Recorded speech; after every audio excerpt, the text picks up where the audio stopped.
Vote সংক্রান্ত কোনো অভিযোগ থাকলে আপনি স্বয়ং যোগাযোগ করতে পারেন নির্বাচন কমিশনের সঙ্গে। রবিবার নির্বাচন কমিশনের তরফ থেকে সাংবাদিক সম্মেলন করে একটি টোল ফ্রি নাম্বার ভোটারদের উদ্দেশ্যে ঘোষণা করা হয়েছে। 1950 ডায়াল করে সরাসরি ভোট সংক্রান্ত অভিযোগ জানালে তৎক্ষণাৎ কমিশনের তরফ থেকে সে বিষয়ে ব্যবস্থা নেওয়া হবে বলে জানিয়েছে দেশের কেন্দ্রীয় নির্বাচন কমিশন। এমনকি প্রয়োজনে অভিযোগকারী নিজের নাম পরিচয় গোপনও রাখতে পারেন বলে জানিয়েছে কমিশন। প্রভাবশালী এশীয় ব্যক্তিত্বদের তালিকায় শীর্ষ 5 জনের মধ্যে স্থান পেলেন কংগ্রেস সভানেত্রী সোনিয়া গান্ধী, বিজেপির প্রধানমন্ত্রী পদপ্রার্থী নরেন্দ্র মোদী এবং কংগ্রেসের সহসভাপতি রাহুল গান্ধী। তালিকায় চীনের বর্তমান রাষ্ট্রপতি জিনপিং এর পরেই দ্বিতীয় স্থানে রয়েছেন সোনিয়া।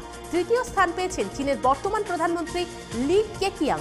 এরপর চতুর্থ ও পঞ্চম স্থান পেয়েছেন যথাক্রমে মোদী ও রাহুল গান্ধী।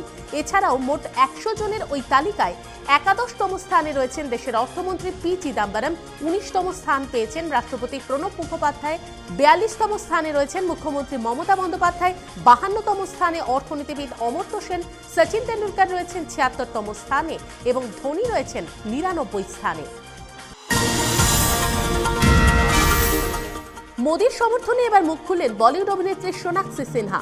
সোনাক্ষীর মতে দেশকে দুর্নীতিমুক্ত করতে হলে প্রধানমন্ত্রীর মুখ হিসেবে নরেন্দ্র মোদীকেই প্রয়োজন, আর মোদী দেশের প্রধানমন্ত্রী হিসেবে দায়িত্ব পেলে সফল হবেন বলেই মত প্রকাশ করেন শত্রুঘ্ন কন্যা। প্রসঙ্গত, শত্রুঘ্ন সিনহা বিহারের পাটনা সাহিব লোকসভা আসন থেকে বিজেপির টিকিটেই লড়ছেন। দেশের ষষ্ঠদশ লোকসভা নির্বাচন সম্বন্ধে বিতর্কিত মন্তব্য করলেন বলিউড অভিনেত্রী সোনম কাপুর। ঠোঁটকাটা ব্যক্তিত্ব বলে পরিচিত সোনম নির্বাচনকে বিরক্তিকর সার্কাস বলে অভিহিত করলেন। এমনকি কার জন্য কি উদ্দেশ্যে তিনি ভোট দেবেন তা নিয়েও সরাসরি প্রশ্ন তুললেন অনিল কন্যা।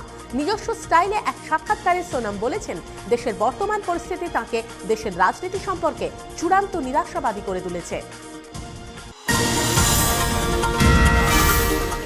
একটি বিদেশি বিমান সংস্থার নির্বুদ্ধিতা ও অপদার্থতার জেরে নাজেহাল হতে হলো ভারতীয় তারকা শুটার গগন নারাঙ্গকে। আমেরিকার বিশ্বকাপ শুটিং প্রতিযোগিতা থেকে প্যারিস বিমানবন্দর হয়ে দেশে ফেরার সময় এয়ার ফ্রান্সের কর্মীরা অস্ত্র রাখার অভিযোগে নারাঙ্গকে বিমানে উঠতে দেননি। শুটিংয়ের কারণেই তাঁর কাছে বন্দুক রয়েছে একথা তথ্য প্রমাণ সহ গগন তাঁদেরকে বোঝানোর চেষ্টা করলেও ওই বিমানে ওঠার অনুমতি মেলেনি। পরে ভারতীয় জাতীয় ক্রীড়া দপ্তরের হস্তক্ষেপে অন্য বিমানে দেশে ফেরেন গগন।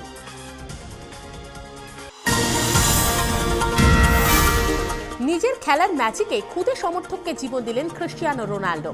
পোল্যান্ড অধিবাসী 14 বছরের ডেইট পাওলাভিক নামের এক কিশোর এক দুর্ঘটনায় মারাত্মক জখম হয়ে কোমায় চলে যায়। রিয়াল মাদ্রিদ তথা রোনাল্ডোর অন্তর্ভুক্ত ওই কিশোরের ঘরে তাঁকে জীবনের পথে ফিরিয়ে আনতে চিকিৎসকদের পরামর্শ অনুযায়ী রাখা হয়েছিল টিভি, যাতে রোনাল্ডোর নানান খেলা চালানো হতো। প্রায় 3 মাস ওভাবে চলার পর হঠাৎই একদিন ক্রিস্টিয়ানো রোনাল্ডোর অসাধারণ একটি গোলের প্রতিক্রিয়া স্বরূপ কোমা থেকে জেগে ওঠে ওই রোনাল্ডো ভক্ত। সংবাদ পেয়ে রোনাল্ডো স্বয়ং তাকে দেখতে যান এবং নিজের খরচে ভিআইপি মর্যাদায় ভক্ত দ্বৈত তার পরিবারকে চ্যাম্পিয়ন্স লিগ কোয়ার্টার ফাইনাল দেখার সুযোগ করে দেন।